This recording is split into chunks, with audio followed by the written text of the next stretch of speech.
Estamos constantemente a gerir conflitos, sejam eles familiares, laborais, sociais. Diariamente temos de fazer uma ginástica psicológica que nos obriga a gerir os nossos recursos e as nossas energias em gerir da melhor forma estes mesmos conflitos.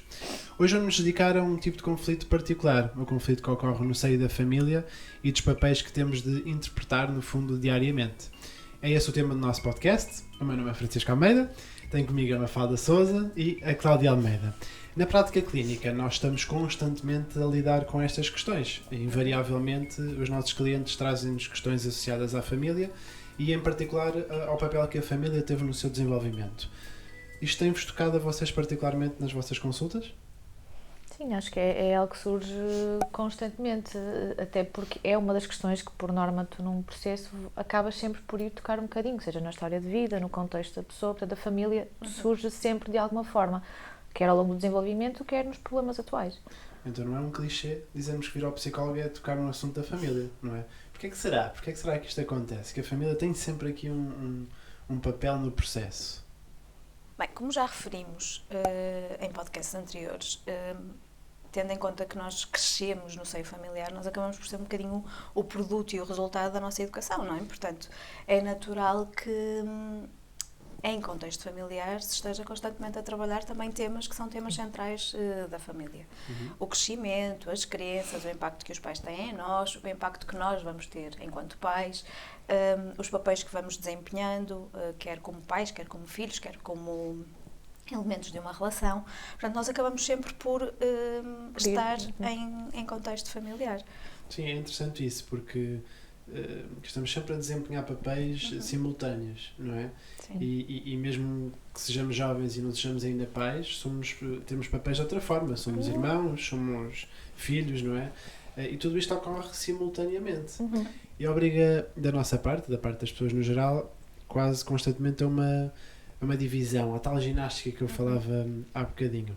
E vocês notam muito esta dificuldade em gerir estes papéis e a forma como eles muitas vezes se misturam ou se separam ou não? Isto surge muito nas sessões? Sim, eu acho que a família até é um bocadinho isto mesmo, não é? É o gerir todos estes papéis, porque se há contexto onde tu tens aqui muitos papéis a surgirem na família, como a Cláudia estava a dizer, desde de ser pai, de ser irmão, filho, neto, avô, portanto, geres aqui uma série de papéis num mesmo contexto. E muitas das vezes, de facto, isso gera conflitos. Não é fácil fazer esta gestão e isso pode levar a conflitos que nem sempre são fáceis de gerir. Portanto, também estás a falar da forma como os papéis, muitas vezes, que são interiorizados, não são os melhores, ou os mais adaptativos, ou os mais funcionais, não é? E nós temos exemplos de papéis, que são os papéis certos, por assim dizer, os papéis que é suposto termos em determinado momento e os papéis que não é suposto assumirmos em determinado momento.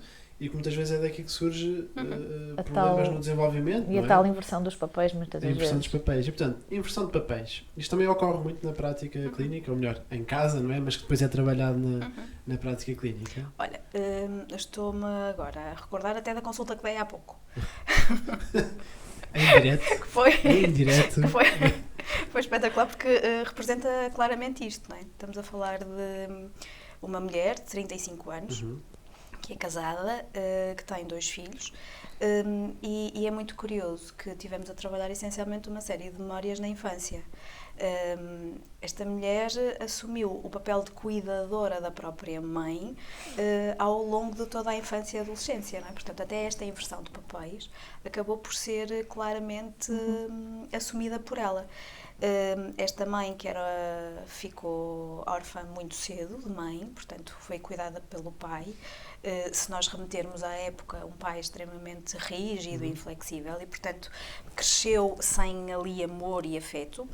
Casou muito jovem, casou aos 16 anos e, portanto, teve os filhos muito jovem também, por volta dos 18. Portanto, esta miúda cresceu a ver uma mãe muito frágil, sem colo e sem afeto, a ter uma expectativa muito grande, a colocar esta necessidade de proteção no marido, que também era muito jovem. E é muito curioso como agora a filha, não é? Que não deixa de ser mãe agora, com 35 anos, continua a ver a mãe como uma pessoa muito frágil, e ela é o elemento da família, porque foi ela que cuidou dos irmãos. Era muito engraçado quando ela hoje me dizia que não podia haver barulho em casa quando a mãe estava com os quadros mais depressivos e, portanto, ninguém podia sair. Um dos filhos tinha que ficar. E era ela que ia gerindo isto tudo, não é? Estamos a falar de uma família diferenciada, portanto, não estamos propriamente a falar de pessoas que não tenham estrutura ou retaguarda, apesar de toda a história. Mas é curioso como nós vamos assumindo muito estes papéis. E ela até, enquanto irmã, hoje dizia-me uma coisa curiosa, que é: eu tenho muita pena que os meus irmãos não assumam o mesmo papel que eu assumo com os meus pais.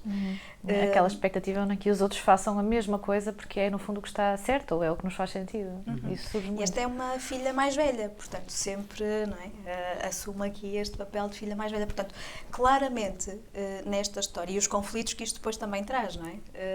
Claramente nesta história nós conseguimos ver aqui um bocadinho disto tudo que estávamos a falar. Sim, olha, claramente nesse exemplo dos irmãos, eu também me lembro de um caso que estou a acompanhar que tem a ver justamente com esta comparação entre irmãos que um cliente meu está sempre a fazer, porque ele teve de se colocar sempre no papel de cuidador dos pais, em particular do pai, enquanto que o irmão sempre foi aquele que fugiu, foi-se afastando. Se calhar só assumiu o papel de filho, não é? Exatamente.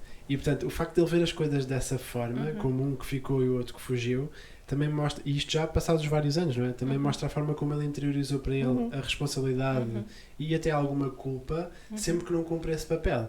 Eu acho que nós estamos sempre a ver isso na prática clínica. Sim, a culpa de não assumir determinado papel, a culpa que os clientes muitas vezes percepcionam por parte dos pais, que os fazem sentir essa culpa muitas vezes. Às vezes é um bocado ingrato dizer isto assim, mas acontece. Eu percebo um bocadinho o que tu dizes, porque de facto parece, e sou ingrato, às vezes quase que parece que estamos a distribuir culpas e não é de todo isso. Mas o que é facto é que há estilos parentais que vão promovendo um bocadinho essa culpa, esta inversão de papéis, em que os filhos de pequeninos vão acabando, como estava a Cláudia a dar esse exemplo, a cuidar dos pais e fazem disto quase o seu papel, a sua função. É verdade. E isso muitas vezes vê-se de facto desde cedo. E há de facto estilos parentais que levam a que isso aconteça, sem dúvida. Tem esta necessidade de manter tudo muito tranquilo, não é? Quer dizer, eu não posso fazer uma asneira, não posso pisar o risco porque isto vai fazer com que a minha mãe fique chateada ou que depois não saiba lidar com a situação. E parece que os filhos depois acabam também por assumir um bocadinho essa toda dinâmica, esta responsabilidade de manter o ambiente familiar tranquilo, não é? E andar sempre em pezinhos de lã, não é? Seja nos estilos mais controladores ou um estilo, por exemplo, mais dependente, gera muito este tipo de situações. Sendo que são apenas crianças e só têm que, não é? Ser viver a infância. Sim, é isso mesmo. E portanto, como adultos, muitas vezes transportamos isto para aquilo que é o nosso presente, não é? Não necessariamente nós, mas as pessoas que também vão passando por nós, o que torna tudo mais complicado. Porque temos toda uma carga que está lá para trás que foi acumulando, não é?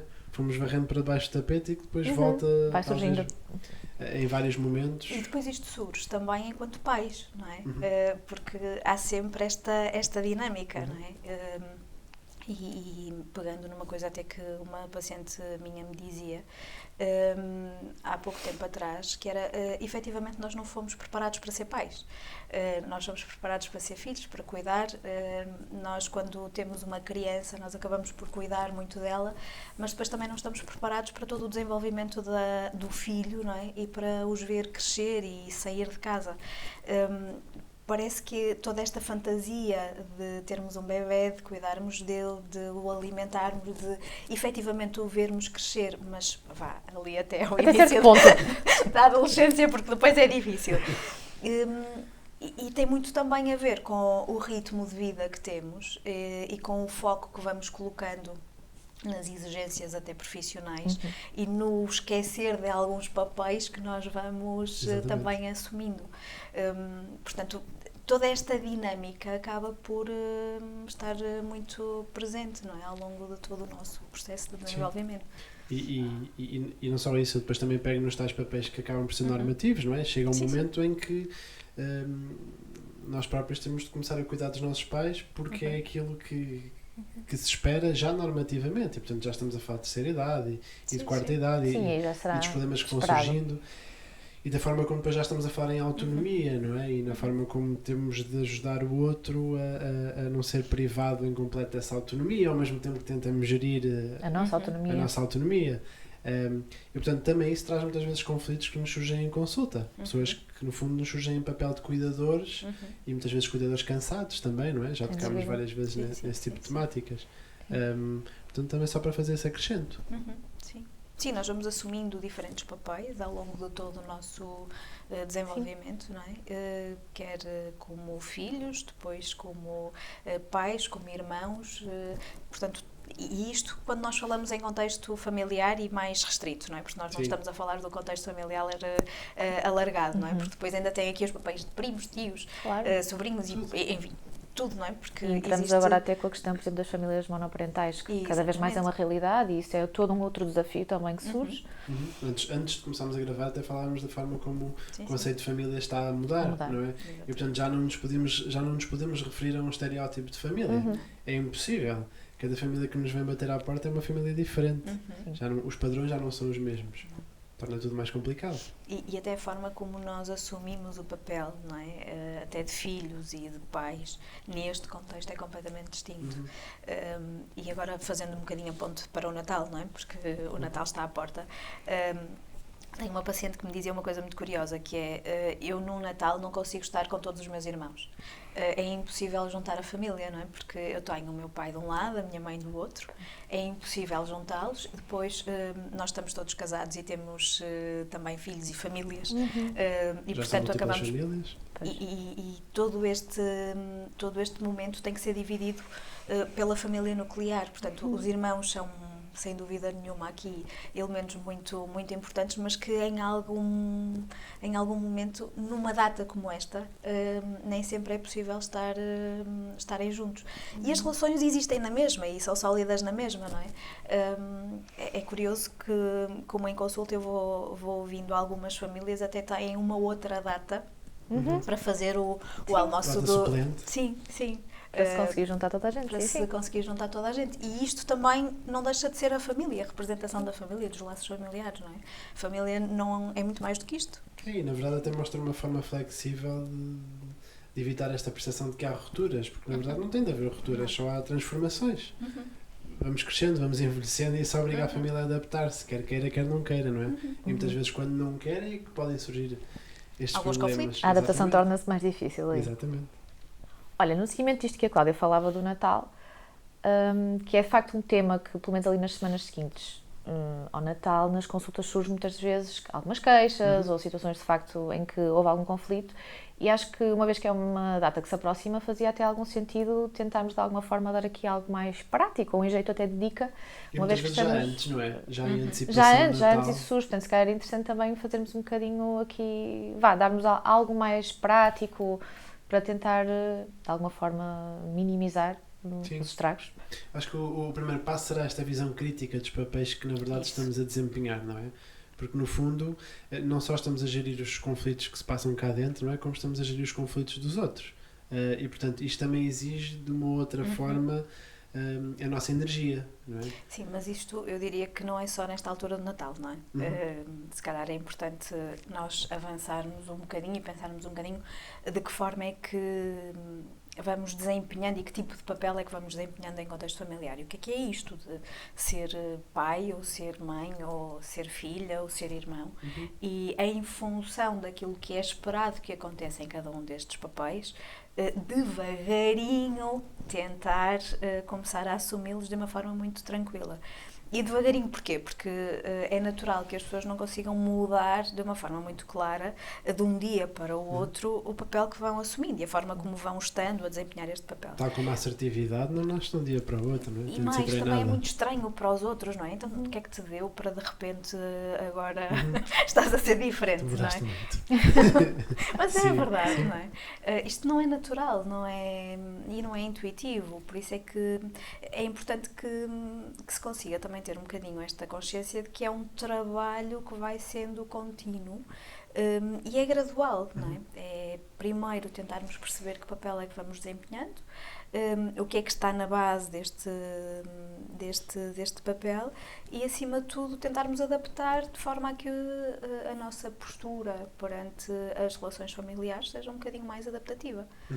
Eu até diria mais, até na sequência daquilo que tu disseste há bocadinho, do caso que trouxeste aqui, e da forma como os pais muitas vezes têm aquele desejo que os filhos cresçam, mas até certo ponto, não é? Sim. E portanto, o tempo vai passando, quer a gente queira, quer não queira, não é? E vamos envelhecendo todos e todos ao mesmo tempo. E portanto, haver um equilíbrio entre as áreas da nossa vida, entre a prioridade que vamos dando aos diferentes valores, aos diferentes aspectos da nossa vida, pode ajudar a que esse futuro chegue de uma outra forma, não é? E que não passe por nós de repente. De repente ele já cresceu, de repente já estamos na terceira idade, não é? É uma vida vivida com uma atenção especial a este equilíbrio. Se calhar acho que é outra das dicas. E muito mais momento a momento, não é? Dia a dia, para também irmos conseguindo corresponder com os desafios que a vida nos vai colocando, não é? E fazer até amizades com esta ideia de facto do envelhecer e que os filhos vão crescendo e que se vai envelhecendo, fazer amizades com essa ideia acho que nem sempre é fácil e é importante. Trabalhar estes papéis pode ser exigente, não é?